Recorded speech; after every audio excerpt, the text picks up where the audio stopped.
Algebra is a branch of maths that uses letters to represent numbers. Before we move on, here are some words you need to know. A variable is a letter that is used to represent a number, for example, x or y. A term can be either a single number or a single variable, such as 3 or x, or it can be the product of a number and a variable, such as 3x or 5y. The multiplication symbol is usually left out to make the terms clearer and easier to work with. A coefficient is a number that has been multiplied by a variable, for example, the 3 in 3x or the 5 in 5y. An expression is a combination of one or more terms separated by addition or subtraction. A constant is a single number in an expression that is not being multiplied by a variable. Here's an example of an expression. In this expression, x and y are variables because they are letters. 3 and 5 are coefficients because they are being multiplied by the variables, and the -2 is a constant. In total, the expression contains 3 terms, 3x squared, 5y, and -2. With the term 3x squared, note that only the x is squared and not the 3. This means that you could rewrite it as 3 times x times x. However, if the 3x was in brackets like this, then both the 3 and the x would be squared, so you could rewrite it as 3 times x, or 9x squared. An equation is an expression that is equal to something. Equations show a balance between two sides. For example, if we take the expression 4x plus 3, we can make it equal to 11 to get an equation. Before we move on to solving these equations, let's take a look at a few rules that you need to keep in mind when doing anything involving algebra. When adding or subtracting, you can only add terms if they are like terms, meaning they have the same variables raised to the same power. When adding like terms, add the coefficients and keep the variables the same. For example, to add 2xy cubed and 7xy cubed together, add 2 and 7 to get 9 and keep the xy cubed the same to get an answer of 9xy cubed. This allows us to simplify long expressions. Here's another example. To simplify this expression, start by adding the like terms. 3x squared plus 5x squared equals 8x squared, and -2y plus 4y equals 2y. Finally, leave the -7 as it is, because it doesn't have any like terms. This gives us a final answer of 8x squared plus 2y minus 7. If an expression doesn't have any like terms, like in this expression, then it cannot be simplified. When multiplying two terms, multiply each coefficient and then multiply the variables. For example, to multiply 10x and 7y, multiply 10 by 7 to get 70, and x by y to get xy. So 10x times 7y is 70xy. If the variables are the same, then add the indices when multiplying them.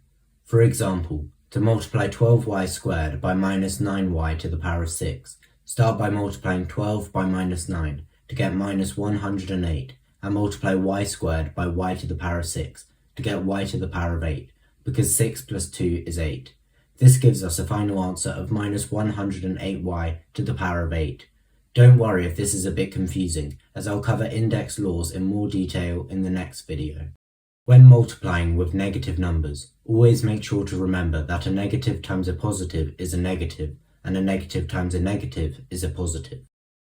The only division rule that you need to know for now is that if both the numerator and denominator can be divided by the same term, then the fraction can be simplified.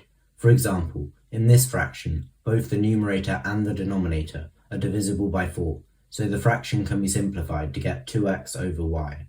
Here's another example. Because both the numerator and the denominator are divisible by 5y squared, this fraction can be simplified to get 3y cubed over 1, or just 3y cubed, because 5 minus 2 is 3.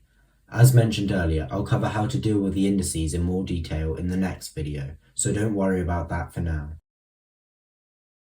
To solve an equation, the goal is always to isolate the variable, meaning you need to get it on its own on one side of the equation.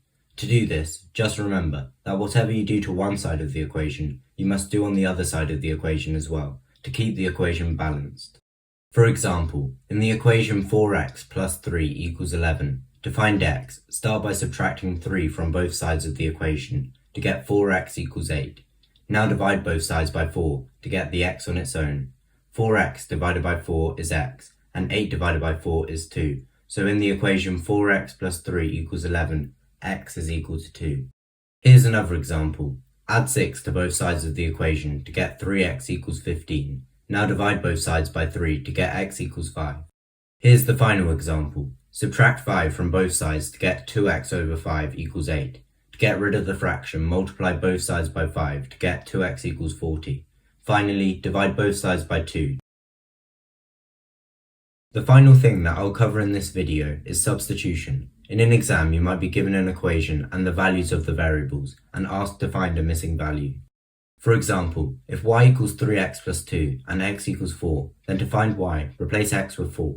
Now you can solve the equation. Make sure to remember BIDMAS before starting to work it out. 3 times 4 equals 12, and 12 plus 2 equals 14, so y equals 14. Here's another example. Replace the b in the equation with minus 7. 2 times minus 7 equals minus 14, and minus 14 minus 5 equals minus 19, so c equals minus 19. Here's the final example. Replace the x with 4. 4 squared equals 16, 8 times 16 equals 128, and 128 minus 5 equals 123, so v equals 123. If you found this video helpful, make sure to subscribe so you don't miss any future videos. And as always, if you have any questions, just write them down in the comment section, and I'll try to answer them as quickly as possible. Thanks for watching, and I'll see you next time.